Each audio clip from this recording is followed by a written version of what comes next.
Swastiastu. Selamat bertemu dengan Ibu dalam pelajaran IPA dengan materi sistem gerak pada benda dan makhluk hidup. Silakan simak tayangan berikut ini.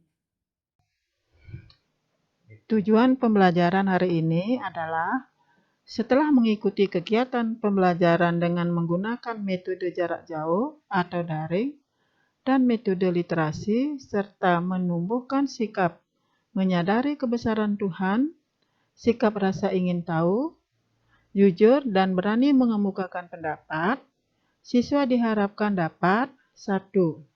Menjelaskan konsep gerak, 2. Menghitung jarak tempuh dan perpindahan suatu benda, 3. Menjelaskan perbedaan kecepatan dan kelajuan.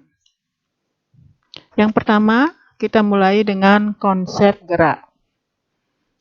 Kapan suatu benda dikatakan bergerak?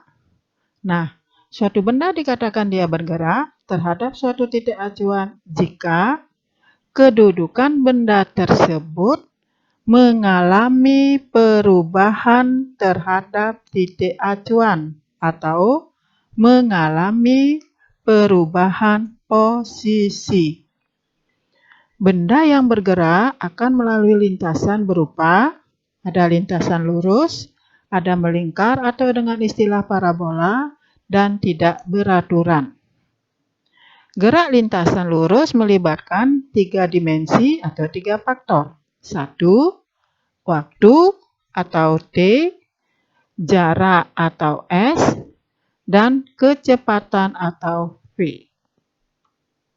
2. Jarak tempuh dan perpindahan. Ini yang kedua. Pada saat suatu objek bergerak, objek tersebut akan mengalami perubahan jarak serta dapat pula mengalami perubahan posisi atau biasa disebut dengan perpindahan.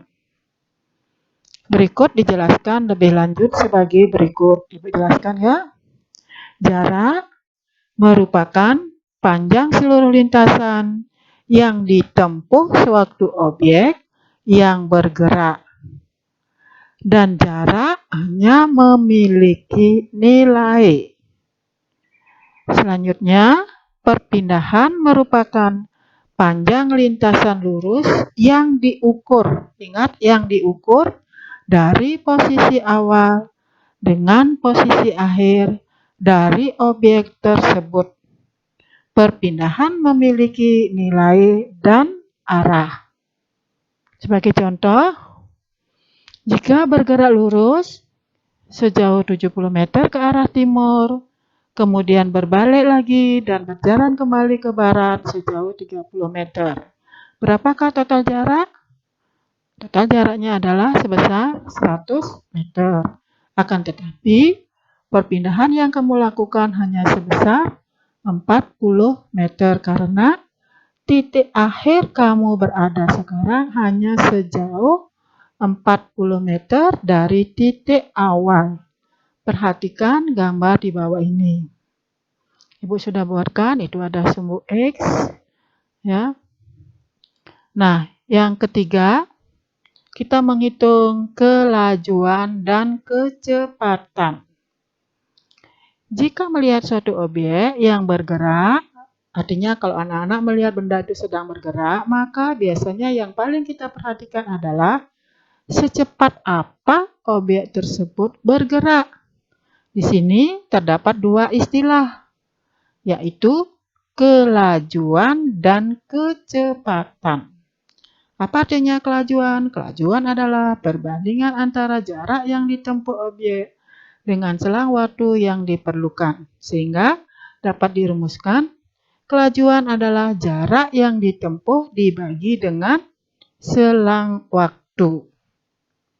Sedangkan kecepatan adalah perbandingan antara perpindahan objek dengan selang waktu yang diperlukan. Ingat, kecepatan ini merupakan besaran vektor karena dia memiliki nilai dan arah. Dapat dirumuskan, kecepatan sama dengan perpindahan dibagi dengan selang waktu. Atau perpindahan itu bisa yang tadi Ibu katakan kan, posisi awal dikurangi dengan posisi akhir dibagi dengan selang waktu. Contoh, jika kita kembali ke kamu bergerak lurus 70 meter ke arah timur, lalu berjalan berbalik 30 meter ke barat, maka total jarak yang kamu tempuh adalah, tinggal dijumlahkan, 70 meter ditambah 30 meter sama dengan 100 meter. Akan tetapi, perpindahan yang kamu lakukan hanya sebesar 40 meter. Jika kita asumsikan kamu berjalan selama 70 sekon, maka dapat dihitung. Kelajuannya adalah, tinggal kamu bagi yang tadi. Jaraknya 170 meter dibagi dengan 70 sekon, maka kamu akan mendapatkan kelajuan 1,42 meter per sekon. Bagaimana dengan kecepatannya? Kecepatannya 40 meter kan dibagi dengan 70 sekon, maka kecepatannya adalah di sana 0,50 meter per sekon. Bagaimana? Sudah jelas? Nah, kalau sudah, Ibu ingin membuatkan suatu kesimpulan atau rangkuman. Yang pertama, benda dikatakan bergerak jika kedudukan benda tersebut mengalami perubahan posisi. Yang kedua, perpindahan adalah perubahan kedudukan tanpa memperhatikan bentuk lintasan. Yang ketiga, jarak adalah panjang lintasan yang ditempuh oleh benda yang bergerak dalam waktu tertentu. Terakhir, kesimpulan yang keempat, kelajuan dan kecepatan sama-sama berkaitan dengan gerak dan satuannya meter per sekon. Setelah menyimak tayangan berikut atau video tentang sistem gerak pada benda dan makhluk hidup, nah bila ada pertanyaan silakan buka Google Classroom. Ibu akhiri dengan Paramasanti. Om Santi Santi Santi Om.